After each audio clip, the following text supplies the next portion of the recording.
le salon du Vivatech, le seul salon que je connaisse où ça coûte 300 balles pour entrer.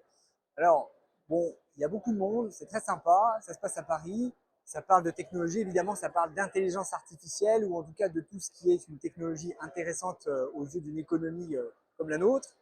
Alors, on a globalement toutes les industries qui se tournent vers l'intelligence artificielle, c'est-à-dire comment on va implémenter, par exemple, dans une voiture, toute l'autonomie de celle-ci, comment on va implémenter dans un logiciel une fonctionnalité d'intelligence artificielle qui va nous permettre eh bien, de décupler ses capacités. Donc, c'est un sujet qui est évidemment d'actualité. C'est un sujet qui devient finalement un peu sur toutes les langues. Alors, on peut quand même du coup se poser la question, est-ce qu'on peut désormais parler d'innovation si on parle plus d'intelligence artificielle? Sincèrement, je me pose la question, vu la quantité d'IA qu'on a sur ces salons. Alors, on a globalement deux étages, avec bien sûr les grosses institutions, les banques, les assureurs qui sont toujours là, comme tous les salons.